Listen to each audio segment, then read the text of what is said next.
Hi everyone, welcome back to my channel. Today I'm gonna show you a new Star Wars mock. Last week I asked to my viewers which of the following mocks they would like to see from the recent Star Wars series. So the options were Tales of Jedi for Ahsoka, Tales of Jedi for Dooku, and Endor. Of course, the number one answer has been all of them, and I'm actually planning to do at least one build for each one of these options. And the first pick was for me the Tales of Jedi, in this case episode 1, so dedicated to Ahsoka. That's mainly because I've been watching Endor and so far I haven't found any particular scenes that would be easy to recreate with my Lego collection. And also guys, I really like the animated series Tales of Jedi. I highly recommend you to watch it. So here what we have. This is based on episode 1. Where we see when Ahsoka is born. Without much spoiler, here we can see a scene just after that. So Ahsoka is 1 year old and the mother, which is carrying Ahsoka with her, are going on a hunt as a sort of tradition for their culture, for their village. So here the main scene is their house. We have Ahsoka's mom carrying her, and we have here the dad working on the roof with some sort of droid, service droid helping out. So let's start from the minifigure and then we walk through how I build this vignette. So here I did a bit of mix and match with the legs and arms with the minifigures. So this is an actual Ahsoka minifigure, to which I added this medieval sort of cape. I don't have any bigger and blue cape that would work for this scene. So we will have to go with this one. And here I connected this small build to suggest a small baby, which in this case is actually a 1 year old Ahsoka. She's carrying a rifle because she's going on an hunt. And before she's going on her path, she's going to have a few words with the dad. He's on a ladder over here. This is another mix and match minifigure to which I add actually the hairpiece from Ahsoka. Anyway, they are all quite similar kind of hairpiece. This is the only one that I have, so I think it worked out pretty well. And also here we have a little droid that is helping handing out the tools. So he has a couple of arms here to pass stuff, and this connected to the roof tiles. I think this one was a neat, simple build, and he also has a sort of tray to where we can store equipment.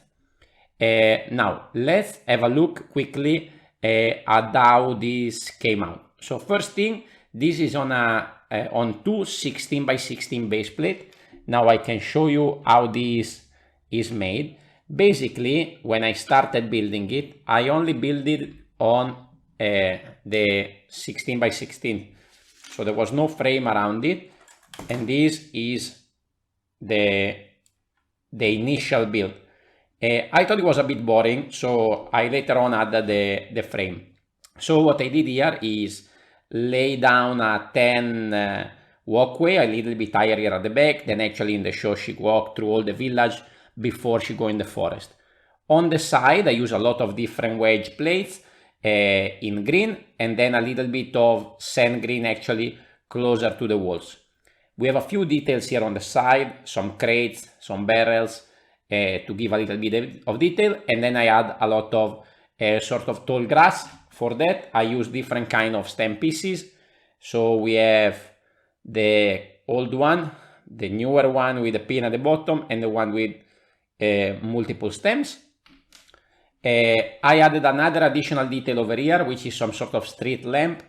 I wanted to make this a little bit skinnier, but with the parts that I had, this is the only way that I could do this.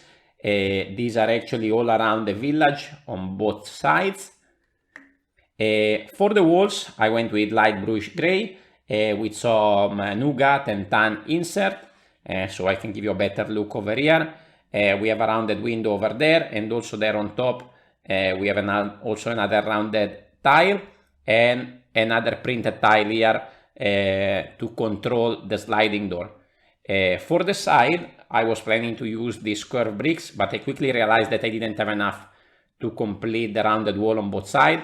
So I mix it up with some other bricks, rounded and one by one, and also with some of these ones to give a little bit of interesting shape over there.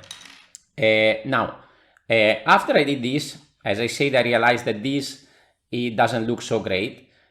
So I wanted to add a little bit of detail. So in a way that Hachiroku 94 do it, I create a sort of frame around it, to which I then just sit the base inside. And the effect is pretty nice. I didn't want to make the all black frame because I thought it was a bit boring, and also because I needed to save some parts, because then I realized that I don't have many tiles to complete the whole loop. And also, if I want to go the other way, so with the sort of brick build surrounding, I didn't have enough green as well. So this sort of mix works out really well for me. So over here we have the pet continuing, then here we're gonna have other houses of the village, and on this side I brick build the same thing, a little bit of the pet. So this is just connected to modified brick on the side, and I have the same over here with the green one. So I always like this kind of mix effect between the frame and the terrain continue. Now, what I'm not super happy about this scene is actually the roof. I think my idea was good. So what I did is basically I have these on an hinge. Later I will show you the back side. So my idea was to build these kind of things and then have the central one a little bit lower and the rest coming off, because this roof is supposed to be a little bit wavy. But of course, I'm not very good at roof, you know, guys, and also it's very difficult to make rounded shapes with Lego. Probably with more of these tiles, I didn't have enough, so I needed to start to add the bigger ones. And maybe with more of these 1x2 slopes, I could have get a better effect. Also maybe a little bit more time could have helped, because now it's also a little bit flimsy. Here you can actually see the back side. So here we have a support structure. This is the kind of piece that I use to then connect the modified plate that allow me to then bring these things down on different levels. It's all a little bit flimsy, so I don't want to touch it that much. Here I have also another additional build on the top. So here you can have a better look to what I meant. So we have 4 of these going down, sloping down, and these on top with some antennas that seems to have been there for all these houses. A couple of normal hinges as well here on jumpers to cover the top portion of the roof, because I didn't want too many gaps to be seen. I also added a little bit of black here to then block the view from the door and make it a little bit darker inside. So there's still quite a lot of gaps everywhere, so I'm not so happy about it. Probably if I block everything and build up at the back, it will look better, but I think this technique didn't work out. Probably with more parts and more time, I could do better, but I'm looking forward to see if some other builders will try to create this scene and find better solution than this one. Anyway, guys, it was some time I didn't build Star Wars, so let me know your thoughts in the comments down below about this build. Hopefully soon I will make another build for Tales of the Jedi that I highly recommend you to watch it. Is amazing, way better than Boba Fett and Andor in my opinion. And hopefully I will build something from Andor as well soon. In that case, also leave some suggestion if you have any scene that it might be doable on a smaller scale in a small vignette with my collection. Let me know your thoughts. Thank you for watching, and stay tuned for more new mocks coming soon on the channel. Thank you for watching. I will see you on the next one. Ciao, ciao.